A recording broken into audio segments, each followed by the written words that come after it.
J'ai vu M. Yard, mais j'ai oublié de lui en parler. J'ai oublié. It's a minute. Monday. Did you talk to Mr. Yard? J'ai pas eu, je l'ai vu, mais le sujet n'a jamais été soulevé, malheureusement. Non, malheureusement. So, OK, c'est bon. On va continuer avec la loi de la gravitation universelle aujourd'hui. C'est qu'on va réintroduire un personnage que vous connaissez assez bien, que vous avez rencontré en 10e et 11e. Monsieur Isaac Newton, OK?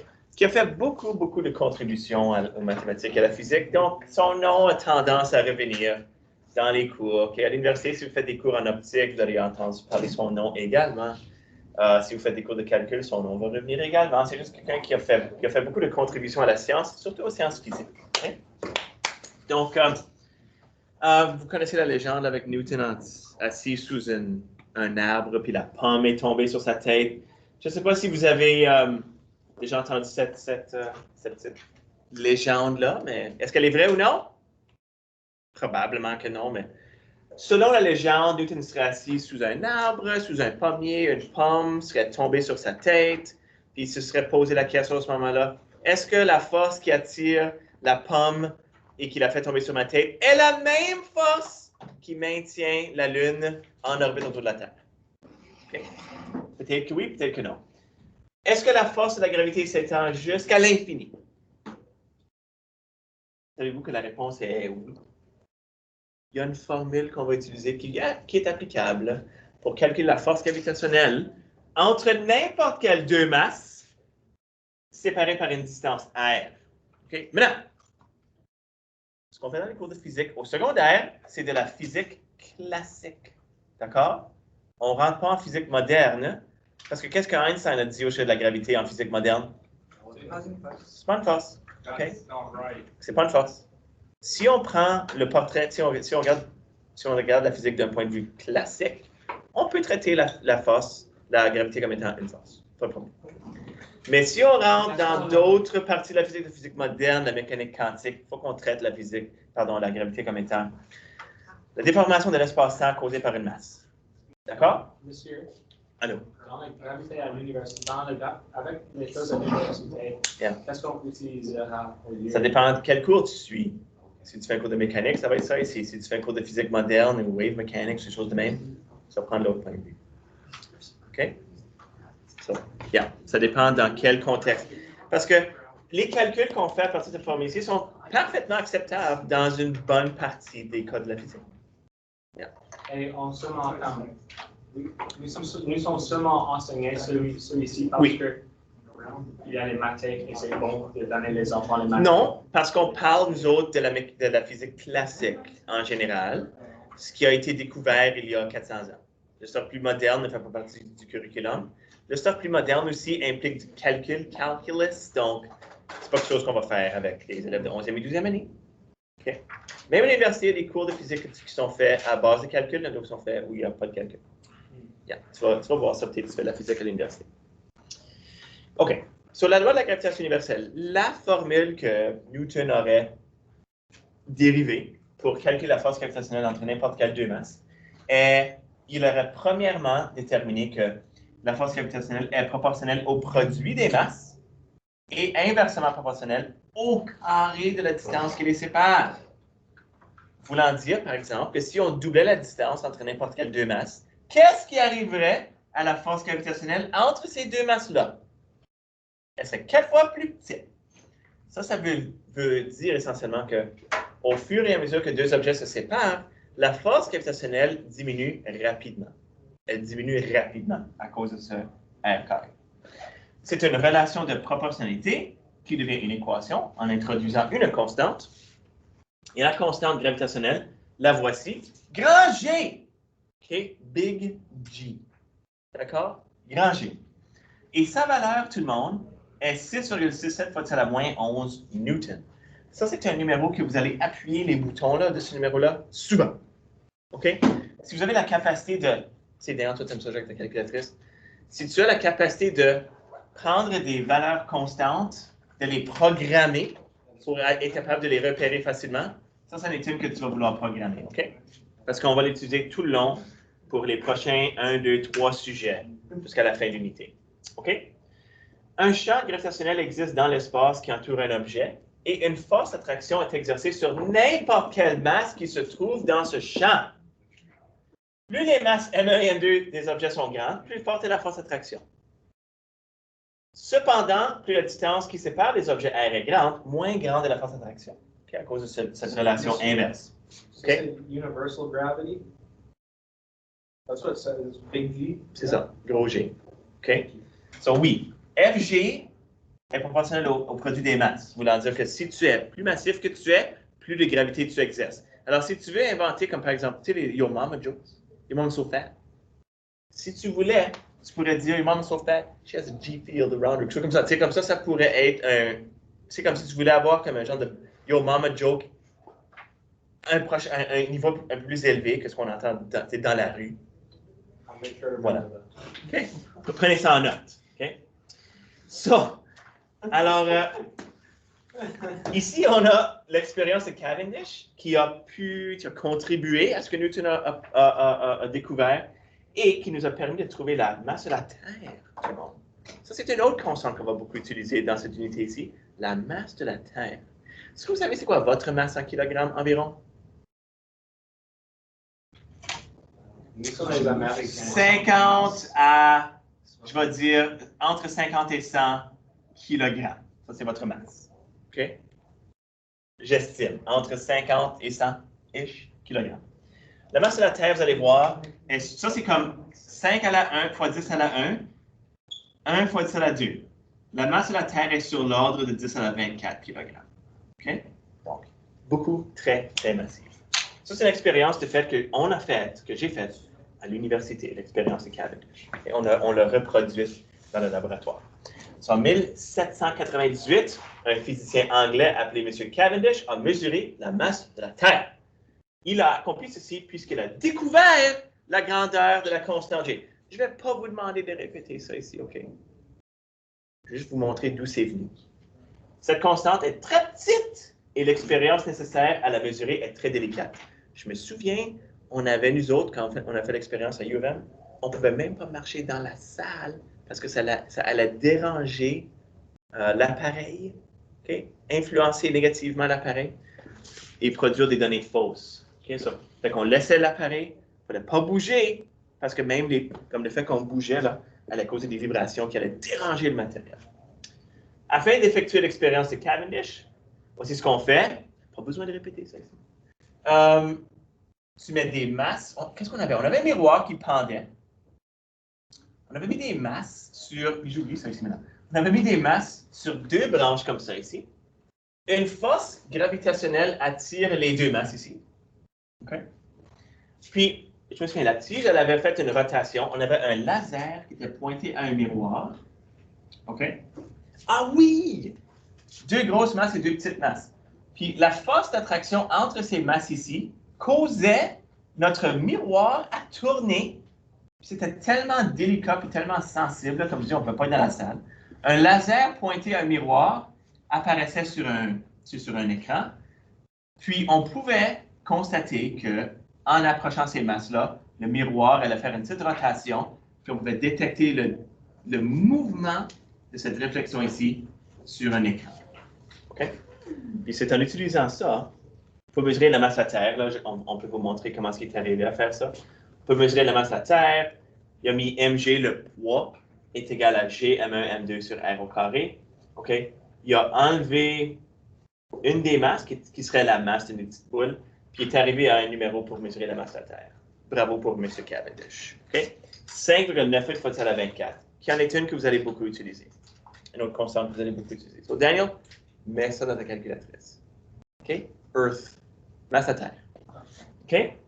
Maintenant, des choses intéressantes à pouvoir calculer ici, tout le monde, à pouvoir constater. À partir de cette valeur pour la masse de la Terre, les géologues ont utilisé cette masse-là pour calculer le volume et la masse volumique de la Terre.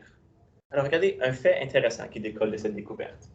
La masse volumique de la Terre, c'est la masse de la Terre divisée par son volume, qui était à peu près 5,53 grammes par centimètre cube. Pourquoi est-ce que ça nous aide, ça?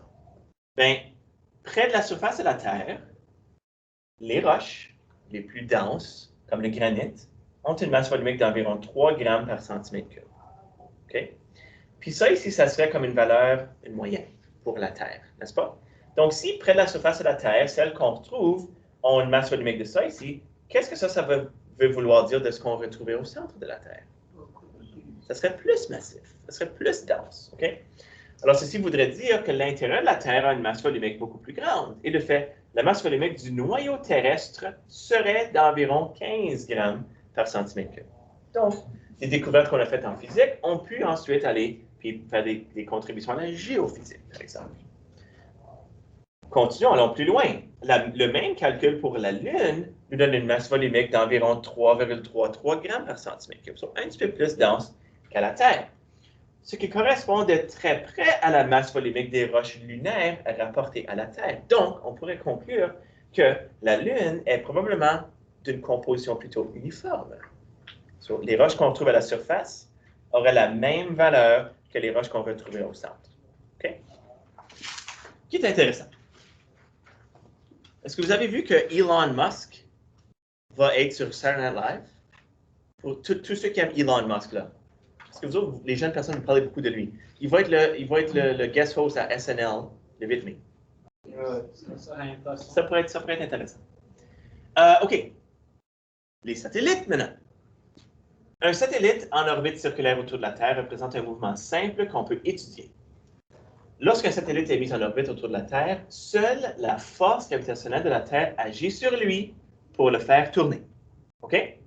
Cette force est orientée vers le centre de la Terre, qui correspond également au centre de l'orbite. Comment est-ce qu'on appelle la force lorsqu'il y a un mouvement circulaire?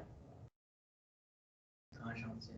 Non, ça c'est la vitesse qui est tangentielle, mais la force, on appelle ça la force? Centripète. Centripète, bravo. Lorsqu'un satellite est en mouvement autour de la Terre, sa vitesse est constante et son altitude par rapport à la surface terrestre est aussi constante. Est-ce que hier, vous avez saisi dans la vidéo que j'ai dit que la vitesse à laquelle quelque chose tourne autour de la Terre dépend de la hauteur où il se trouve? Comme tu es you're locked in à une vitesse. Si tu veux un satellite qui est géostationnaire, qui fait toujours comme il fait son orbite à la même vitesse que la Terre, il faut qu'il soit à une hauteur spécifique. Okay? La Station spatiale internationale est à comme 400 km par-dessus la surface de la Terre. Si je ne me trompe pas, ça prend quelque chose comme 2 heures qu'elle fasse le tour de la Terre. Tous les objets à 400 km par-dessus le niveau de la Terre font le tour de la Terre avec cette même vitesse-là. Okay? Votre vitesse est prédéterminée selon la hauteur où vous vous trouvez. Oui? C'est comme le satellite TV, quelque chose comme cela. Ça, c'est où on trouve les satellites à la même hauteur. Qu'est-ce que tu veux dire? Parce que tu as dit que pour que ça arrive à la même place sur la Terre. Comme si tu veux, moi j'ai parlé comme d'un satellite géostationnaire, qui veut dire qu'il est toujours, comme il suit la rotation de la Terre. C'est comme tu peux regarder dans le ciel, là, puis il est toujours à la même place. Parce qu'il est en train de faire la rotation exactement la même vitesse que la rotation de la Terre. Il faut qu'il soit à une hauteur très spécifique. Parce que si tu mets un peu plus bas ou un peu plus haut, il ne va pas avoir la même période de rotation. Ça va? OK. Alors, comment trouver la vitesse d'un satellite autour de la Terre? Mathématiquement, ça se fait. La force nette de notre satellite serait due à la force gravitationnelle. Elle fait un mouvement circulaire. Donc, ce serait cette force-là qui serait responsable pour le mouvement circulaire. Vous vous souvenez des formules pour le mouvement circulaire, tout le monde? MAC pour FC. FG, ça serait G, M1, M2 sur R au carré. Okay? La masse du satellite serait éliminée de cette formule ici.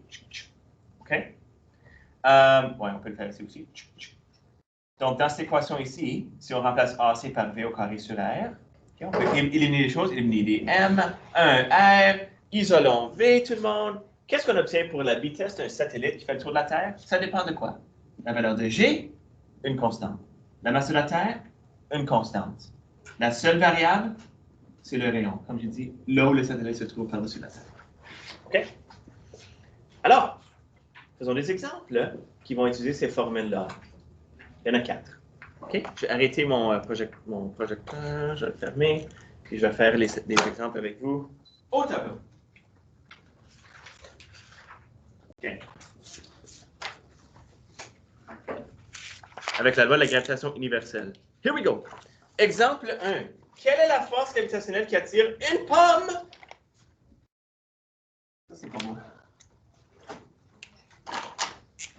Ça ici? Ça, c'est mieux. Qui attire une pomme et Newton. S'ils sont à 5 mètres l'un de l'autre. FG. Ça, c'est ce qu'on cherche. On veut la force gravitationnelle entre deux masses. La première masse, c'est une pomme, donc 0,45 kg. La deuxième masse, c'est Newton, 85 kg, un linebacker. Et s'ils sont à 5 mètres l'un de l'autre, le rayon qui les sépare, 5 mètres, tout le monde. Pas compliqué à faire une question de ce genre, n'est-ce pas? Parce que la formule,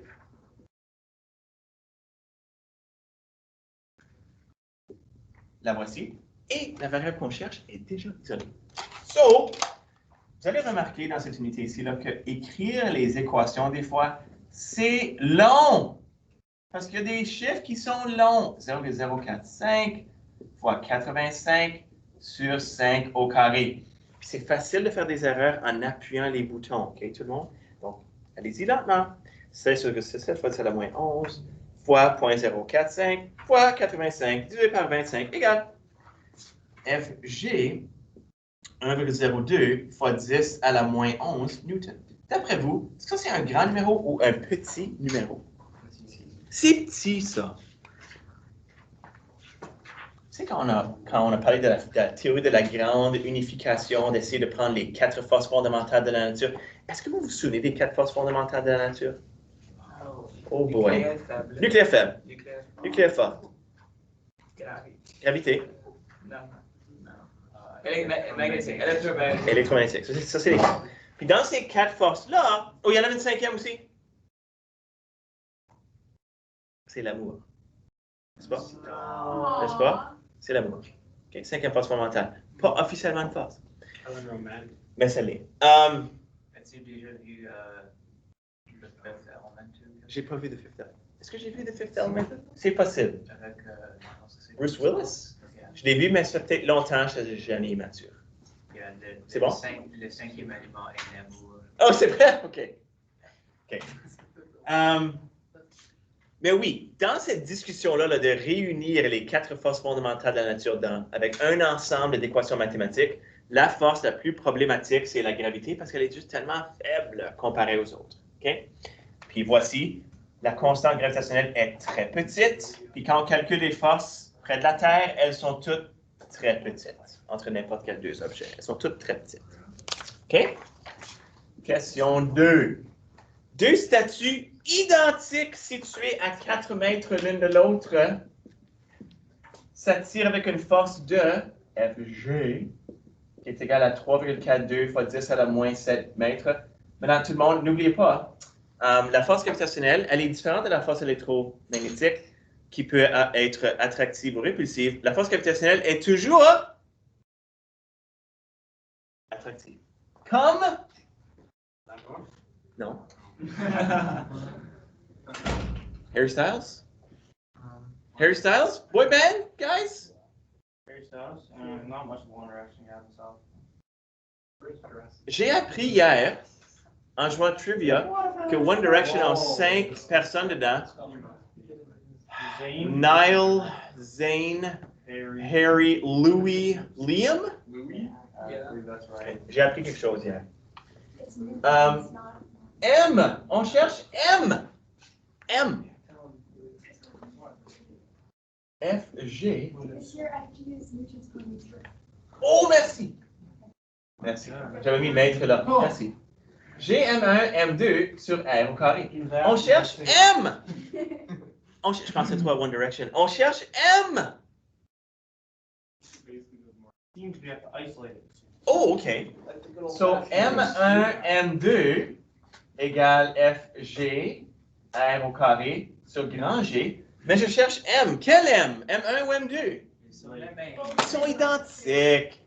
OK, so M au carré est égal à FG, R au carré, sur grand G. Maintenant, remarquez encore une fois là, que les valeurs peuvent être longues à écrire. 3,42 fois 10 à la moins 7 fois 4 au carré sur 6,67 fois 10 à la moins 11. Et on va être obligé de faire la racine carrée de ce grand numéro-là. 3,42 fois 10 à la moins 7 fois 16 divisé par 6,67 fois 10 à la moins 11 égale racine carrée, mesdames et messieurs.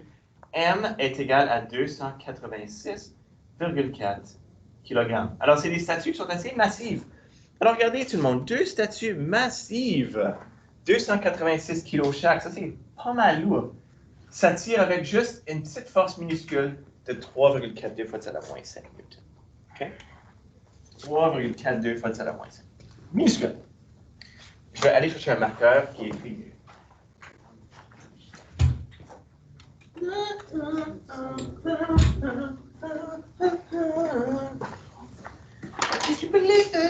Trois. OK. C'est Harry Styles. Watermelon sugar. Oh. Yeah. Yes. Kevin, shot bien! Gotta do the other part. OK. La navette spatiale est au sol, prête à décoller. Sa masse est 4,56 fois 10 à la 4 kg. Il y a comme un hit machine, ce gars-là, n'est-ce pas, Harry Styles? Adore used pretty good. C'est vrai. Un autre hit machine, c'est Drake. Yeah, Drake. Ça, c'est un hit machine. I'm telling you. Taylor Swift, hit machine. Drake, hit machine. Wow. OK? Hold on. Monsieur, you woke up this morning and chose to speak fast. Qui d'autre est un hit machine? The Weeknd. The Weeknd est un hit machine. Beatles are quite a machine. Oui, ça c'était il y a 100 ans. Moi, je parle comme de nos jours. Prince, monsieur. Prince. Prince était un hit machine. Ça, c'était il y a 40 ans. Oui, 30-40 ans. Hit machine. Michael Jackson. Hit machine, oui. Tu as raison. OK. On veut savoir c'est quoi la force gravitationnelle entre la Terre et la navette spatiale. G, M1, M2 sur R au carré. Bon. OK. Quoi? J'ai pas entendu. Quoi? Quoi? Kevin? T'as-tu quelque chose d'inapproprié, Kevin? It's not necessarily inappropriate, it's just a little dark. Oh ben, oui, OK. What did you say, Kevin? On veut pas rentrer là-dedans. So we're talking about hit machines, and I mentioned a certain swing. Michael Jackson? Who did you say? Chris Brown. Rihanna? That was not. Yeah. Oh, hit machine. Oh, je comprends maintenant. OK, je comprends. Pas pire, c'est pas pire ça, Kevin. C'est pas pire ça. Pretty good. OK, that's good. Okay. On veut trouver, tout le monde, la force gravitationnelle entre la navette spatiale et la Terre. On a donné une valeur. Qu'est-ce qu'on est supposé faire? Ben, G, c'est 6,67 fois 10 à la moins 11, ça c'est vrai. Une des masses est 4,56 fois 10 à la 4. C'est quoi l'autre masse? Non, 0. Non, ça veut dire la FG va être 0. C'est masse à Terre. Oui, 5,98 fois 10 à la 24. Une constante, tout le monde. Est-ce que vous avez besoin d'apprendre les constantes par cœur? Never. Yeah. That's unfair. No. Non? If you Oui? make us do it, I'm writing. Peut-être? I'm No. writing. Put it Non, right in. non, je vais vous les donner. I'm gonna program it. Sur R au carré. Ben, c'est quoi la distance qui sépare la Terre de la navette spatiale? So 400 kilometers. Non. Elle est au sol, prête à décoller, Matt. Zero. Oh. Non, la distance qui les sépare. Non, on va pas dire 0. No, that wouldn't work. On va Come pas on, dire man. 0. And Oui, elle est à la surface de la Terre, la navette spatiale, elle est ici. This is Mais comment loin est-elle du centre de masse de la Terre? underneath. Ça équivaut à quelle distance? 5.9 times 1. Non. No. C'est quoi la distance entre la navette spatiale et le centre de masse de la Terre? it's a good question. Le rayon de la Terre, Well, yeah, but. qui est 6,38 fois 10 à la 6 mètres. So that makes them done and use or Une constante qui vous sera fournie. Merci. OK? There's gonna be a whole page. of- Really, You're like, so. calculate say so that's on. Oh! I'm already overwhelmed. Oh! Like how? Est-ce que c'est parce qu'on parlait de Harry Styles? What's the timeline on the test of it? Je sais pas. Like 3 Inquiète pas. months. 3 semaines. You're great. Can we just skip this? C'est drôle, Matt. There's it's so big. There's too many things. C'est vraiment fun. 5,98 fois 10 à la 24. Oupsies. 5,98 fois 10 à la 24 divisé par 6,38 fois 10 à la 6 au carré égale 446 838,4 newtons. Knock him dead, monsieur. J'ai-tu ça bien? Knock him dead. Oui, je l'ai eu bien. OK, good. Mass murder. OK, très bien. Maintenant, à quelle hauteur doit-on lancer une fusée verticalement pour que la force devienne la moitié de ce qu'elle était avant? So, comment haute? Parce que oui, la fusée, si on la lance en orbite, là, si elle monte, elle quitte la surface de la Terre, la force gravitationnelle qu'elle va ressentir va diminuer. Pourquoi? Parce que R va augmenter. Plus R devient grand, plus petit devient le FG. Donc, si FG devient la moitié, donc, si FG devient 446 838,4 divisé par 2, on veut savoir, ben, comment haut, à quelle hauteur est-ce que la fusée doit être pour que ça arrive? Alors, quelle autre valeur est-ce qu'on va garder? On va conserver la masse de la fusée et la masse de la Terre. 4,56 fois 10 à la 4. 5,98 fois 10 à la 24. Et on cherche R. OK. On est capable de faire ça ici, n'est-ce pas? Barely, but Oui, on est capable. There's not enough space on the paper. Saviez-vous, j'ai aussi appris hier que Kanye et Kim avaient 4 enfants. Un s'appelle Psalm, Yes. un s'appelle North. There's not a south, is there? No. Je sais pas. Je me sens comme je sais pas, est-ce que je me sens plus intelligent de savoir ça ici? no. so. Monsieur Ona, how do you take Maybe a it's history good of for culture? brain. It's basically Maybe it's motivating good. les enseignants. Because we want to give our students an advantage, so. Ça va fonctionner. I made those. Ça va notes, so you fonctionner. don't need to think. Ça va fonctionner. Wait, was that in the? Ça, c'était le reach to the top, oui. Chicago? Sorry, monsieur. I can't. You guys can make 4 tests. I blame that on you guys. FG égale. Il faut que je commence à lire des différents livres ou regarder des différentes émissions de télévision, ça commence. OK, trouvons R. G, M1, M2 sur FG. Si on réarrange l'équation, on va trouver R. Est-ce qu'on s'amuse? Who's on the team, monsieur? You know what I miss? The VTest tone graphs. Oh boy! Man, ça c'est comme 2019! Yes. C'est 2019! Back to that. OK. There's a yard on there. OK. M1, M2, 4,56 fois 10 à la 4. Je vous ai dit, dans cette unité, on quitte la Terre. 5,98 fois 10 à la 24. Nous quittons la Terre. Toi, t'es pas drôle, monsieur. C'est pas. Je suis pas drôle? Non. Oh my gosh, ça me blesse. Je suis fâché avec tous. C'est bien.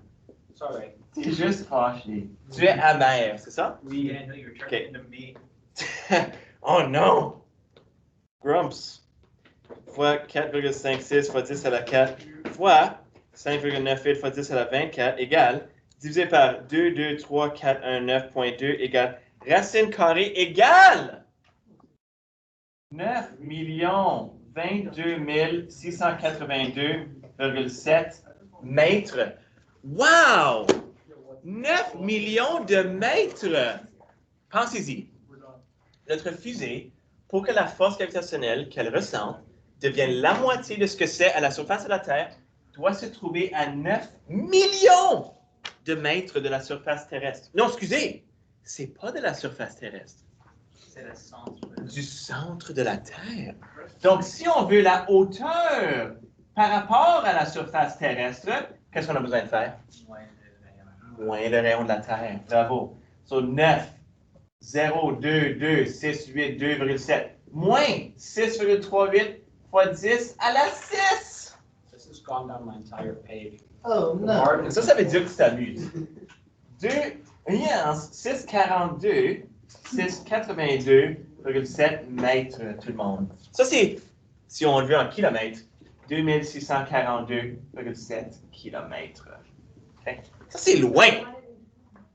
Juste pour comme avoir une meilleure idée. N'est-ce pas que ça, c'est peut-être plus facile à comprendre que cette valeur? What Actually, neither of them are answer very do you want on a test? Mètres. Very Mais ça Say suffit. why would you Juste parce que, comme, It's torture. tu as déjà parcouru plusieurs centaines de kilomètres en voiture. OK? Oh, mon Dieu. On s'amuse. On s'amuse. Nos 4! N'est-ce pas que ça va être la deuxième fois dans la série que notre classe va faire notre test en premier? C'est vrai. C'est pas juste. Non. Ben, écoute, ça va arriver de temps en temps, ça. Daniel, light isn't there. I know. We don't have a vocab. Pauvre Daniel. It's a tough, OK, it's tough. un satellite de 115 grammes. Kilogrammes, pas grammes. Kilogrammes. Se trouve en orbite à une altitude. No, we don't. Tout le monde, l'altitude de 1000 kilomètres.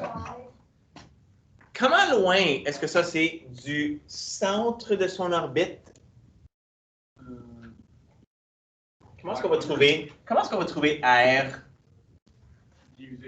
Non, Non. non. L'altitude de mon satellite, alors regardez, ça c'est la Terre, ça c'est notre satellite. Yeah. Ça ici, c'est 1000 km. Pour trouver le rayon, le centre de son orbite, on doit ajouter à 1000 km le rayon de la Terre. Donc ça, en mètres, c'est 1 fois 10 à la 6, plus 6,38 fois 10 à la 6 mètres, qui donne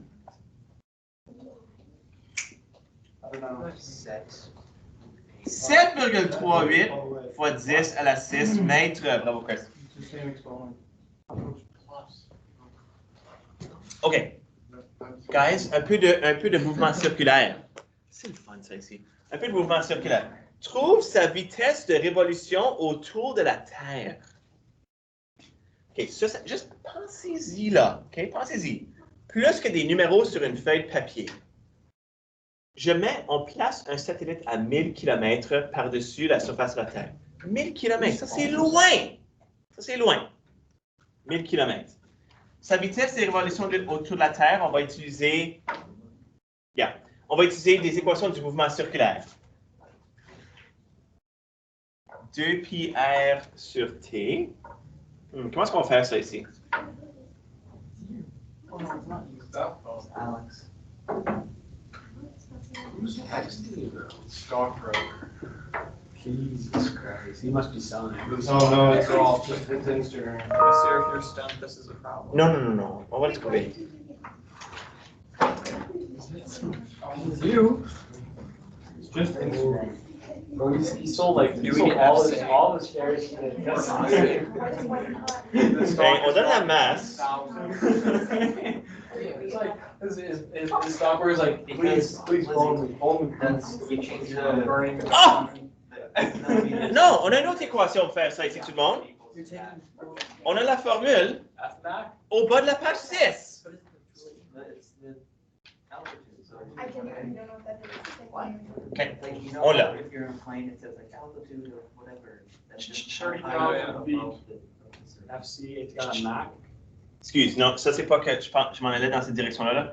On peut dériver cette équation ici à partir de ça ici, mais ça c'est une équation qui est dans les notes. Là. C'est ici. OK?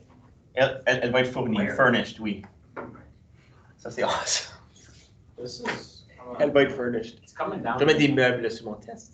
Ce classe, monsieur, est tellement important pour la succès. Je sais. And drop another one, Daniel.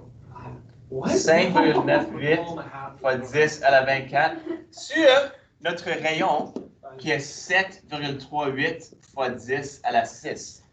OK. Beaucoup de pitonnage, n'est-ce pas? 6,67 fois 10 à la moins 11 fois 5,98 fois 10 à la 24 divisé par 7,38 fois 10 à la 6 égale. Ensuite, il faut choisir la racine carrée. Est-ce que c'est vrai? Ça doit être tout le café que j'ai bu. Let's go, monsieur. J'ai pas bu de café. You got it. You should like slow it down by half. Je vais ralentir. Monsieur. La vitesse de ce satellite est 7351,66 mètres par seconde. Stupid. So it comes Pas l'inverse, mais comme le perpendiculaire à Daniel, comme le plus long qu'il parle, le volume juste Augmente. plus haut. Quand tu parles, la vitesse est plus en plus vite. Ah, c'est vrai. Parce que j'aime ça. Peut-être c'est pour ça. Already Okay. know the answer to number C. Encore une fois, là, pensons plus que juste des numéros sur une feuille de papier. Sortons de la feuille de papier. À 1000 km par-dessus la surface terrestre, les satellites bougent à 7 km par seconde. N'est-ce pas que ça vous fait penser comme c'est vite, ça? Ça, c'est pas comme on a dit aux satellites d'aller à cette vitesse-là. C'est juste ça qui arrive. C'est ça que la nature nous a donné. Quoi ça? Jusqu'à un certain point, elle va maintenir cette vitesse. Elle est en train de tomber vers la Terre, toujours au même rythme. C'est ça que c'est, quelque chose qui fait une orbite. Mais éventuellement, n'est-ce pas que ça va tomber vers la Terre encore? Éventuellement, je pense qu'il va y avoir des forces qui vont l'attirer vers le bas. C'est pas comme Voyager 1 qui va juste tomber dans l'espace. Pour toujours. Avec un disque avec des bruits humains dessus. Trouve la période du satellite. Combien de temps ça lui prend pour faire une révolution complète autour de la Terre? Ça, on va utiliser nos équations de mouvement circulaire. FC égale M 4pi au carré R sur T au carré. J'ai-tu l'information pour faire ça ici? Qu'est-ce que c'est? Ou est-ce que je peux utiliser quelque chose d'autre? Oh non! Ah, non. On va pas utiliser ça. Monsieur, si c'est si difficile pour vous, comment difficile est-ce que ça va être pour nous, monsieur? Aggressively. Daniel I is know. playing with. It's already like, monsieur, this is 2 mistakes in one day. It's not normal. J'ai fait I'm hurt. C'était I'm scared. pas ma première erreur, ça? Uh-huh. C'est pas une erreur, il fallait juste que j'y pense. No, but that's You- scary. Ok, ça, You c'est- don't have, you have to think. OK. 2 pi R sur V. Oh, no. Is this Okay. the hardest? Non! What? Non! It's electrostatic. It's That not would exactly be- hard, it just Hey. takes the most. 7,38 fois 10 à la 6. Sur 7, 3, 5, 1,66. Like, monsieur, if you made mistakes, what do you expect from your pupils? Vous autres, vous êtes meilleurs que moi, OK? No, we're not. Stop Vous lying. êtes meilleurs que moi. Regardez ça ici! Regardez ça ici, tout le monde! Just protest. Encore une fois, réfléchissons sur ce que les chiffres nous montrent. Un satellite à 1000 km par-dessus la surface terrestre bouge à 7,35166 km par seconde. À cette vitesse-là, ça lui prend 6307,41 secondes à faire un tour de la Terre. Combien d'heures est-ce que c'est ça? It is buzzing. Combien d'heures est-ce que c'est ça? 1,75 heures. 1h45 minutes à faire le tour de la Terre. Ça, c'est vite. N'est-ce pas? Dernière question. Si on doublait la masse du satellite, quel effet ceci aurait-il sur sa vitesse de rotation? None. Merci. Zéro! Hey, tu sais nuts are en ligne? Yeah. Oui. the one answer. Tu pourrais mettre un sou ou un satellite de 115 kg à cette hauteur-là. Ils ont toutes la même vitesse, ils ont toutes la même période. Bye tout le monde. Jimmy, don't do it. Jimmy!